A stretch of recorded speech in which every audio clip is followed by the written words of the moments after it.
Just to go over a brief overview of that DID management, most of that is done in the configure, the initial configuration. And there's what we call DID sites and DID blocks. So you can have multiple sites, think of maybe if you've got multiple buildings or multiple locations, different cities, you can have those as sites. And your DID blocks would be the dial plan for that, your blocks of numbers, and that would get assigned to each site.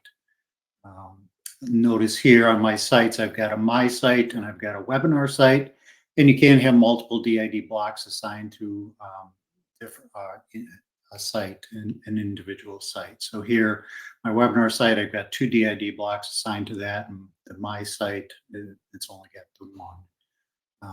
And then hopping over to DID blocks, you can see here listed for the site, the 2 webinar sites, blocks for those. One's a New York block, the other's a webinar block.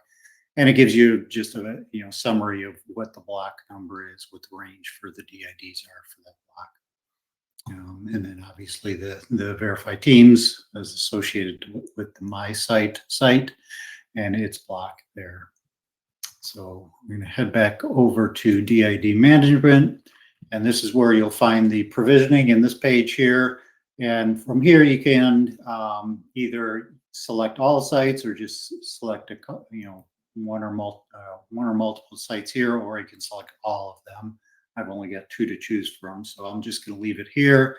And then remember, I said I had 2 sites for that, or 2 blocks for this site, so I can choose one or the other, or I can just go on go with all associated blocks. I'm going to define a search. I'm going to leave it wide open. We can filter on this, but this would be the last 4 digits of the DID. I'm just going to leave it wide open for that. And for here, to make it easier on the list that's going to be displayed, I'm going to not include available numbers. I'm just going to look for inactive and active numbers. And I'm going to view the results here. So if you're familiar with our DID management, you're used to this screen, seeing it, what numbers are active, which ones are inactive. But what you'll notice is we've got a new icon here, and this is the provisioning icon. So in here, I can unassign a number. If on this active number, I can assign a number. So let's take this inactive number here, and I'm going to assign my buddy Taylor to this, give him a DID, and right here is your Microsoft Teams user ID. This is going to be a drop-down list, and choose Taylor. I can give it an emergency location. I'm going to stick with this. This was in here from cache from when I was playing with it before, but this is a list of all the emergency locations that are listed in Teams. We pull this directly from Teams. If the location that you want is not in here, you can create a new location. So if I just start typing 34, or let's say building 2, and then add new emergency address. So that's going to be my label for this. And then I would fill in the information here, country, United States, and so on and so forth. Fill in the city and state, zip code, and street name, street number. Then you can also add notes in if you want to. So I'm not going to do that here. I'm not going to clutter up our database there, but gives you an opportunity to add new locations as well as pick from the existing locations. So back to Taylor here. Let's give him this DID. And these are pulled from Teams. You can't change them. There's, there looks like a drop down, but it's pre-configured. This is what was set up for that DID, specific DID. We can add notes in here. I'm just going to cheat and just added Taylor for webinar. You just use that breadcrumb there, and we'll save this. And as soon as it saves, we're going to see that Taylor now has a DID, which will be that 7075. So he's assigned to that. And I do have my Teams admin center here. I'm going to do a refresh. Notice 7075 does not have a user assigned to it. And when I do my refresh here,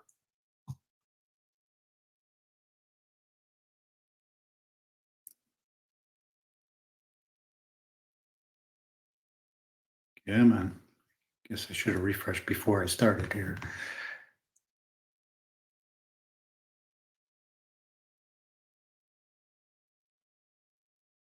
And there you go. My 7075 DID is now assigned to Taylor and with his emergency address location there. All right. So let's go back to verify. I'm going to expand this out a little bit because I'm missing a couple that I wanted to see in here. So I'm going to just go with all sites, all blocks, and view my results.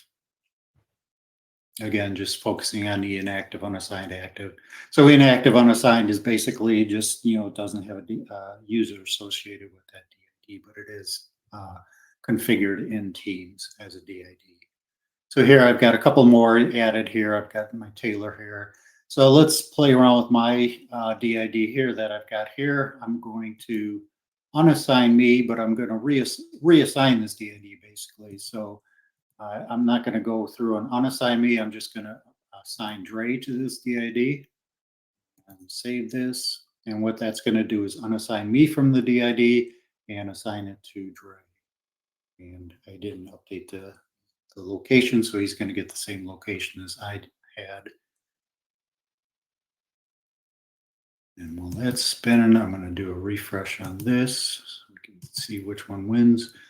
And then you'll see I was the second one listed. Now it's assigned to Dre. And let's go back to our teams, reload. I don't know why this one's taking longer. This one was quick earlier today when I was playing around with it. Always does this on the live demo. All right, and here you can see the update was done in the Teams Admin Center with Dre associated with that. So far in summary, I've added Taylor to a DID. I've reassigned a DID from myself to Dre. And now we're going to pick on Victor and we're going to unassign his DID. And all I have to do is scroll up and select none, save that, and that DID will now be available to be assigned to any other users as soon as it loads. There you go. Now it's an inactive DID. So that'll be available. And before I forget, I'm going to just throw Vic back on here. He'll be upset that he can't get any DID calls on Teams. There we go. All right. So that kind of goes over the three basic, assign, reassign, and unassign numbers in Teams. So then one thing we added with this that you're probably not familiar with if haven't seen before, if you've used our CUCM DID management, is this history. So this gives you a history of the changes that have been made. Allows you to filter that on just your changes, all users, or other users. Right now, this other users isn't working too well. It's still a little buggy, so I'm not going to go into that. I'm just going to pick on myself because I've been the only one using this so far. So then you can select a search time window and you can further filter on action, whether you just want to see assigns, unassigns, or reassigns. I'm going to leave it wide open and leave this. We'll search. So this gives you a summary of what happened. You can see our changes we made today. First change was to assign Taylor. Second was to reassign me to Dre, but it also unassigned myself from that 2298 DID. And then the last one was we unassigned Victor from his 2295 DID, and then we reassigned him to that just to get back in alignment there. So great way to see, all users. If you use all users, if somebody was doing something in the provisioning, what they did, when they did it. Great way to do this. You can also export these results to a file, either CSV or PDF. Do have an example of the output there. So you can go and filter this if you need to, if you just export everything into the CSV file. So that will take care of the history. The last thing I want to cover today is I mentioned non-admin users. So we're going to go over to users, accounts, and groups. And I do have a non-admin user configured. As soon as this loads up, we'll see that non-admin user called Jim.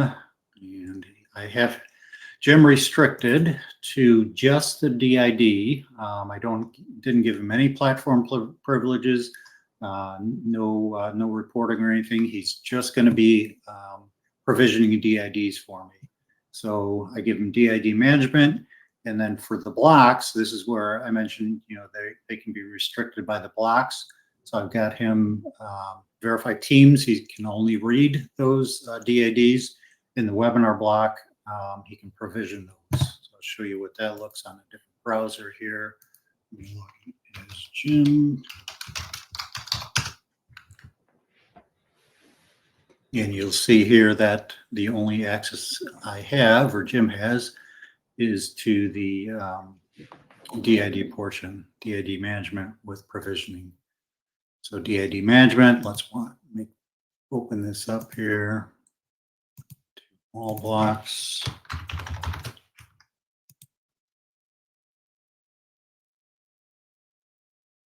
And if I view results, you're going to see the blocks that Jim has access to. Oops, I didn't want to do that. Sorry about that. That should be a little bit quicker. Yeah, I just opened up those blocks wide open, so we've got a lot of available numbers. So just to keep it smaller here. So you'll notice this block here, the 22XX block, doesn't have the provisioning because that's read only. These other ones have provisioning, so I can do provisioning on this block here. And I could go back and just give the verify teams block provisioning, save this, go back in. I'm going to log out.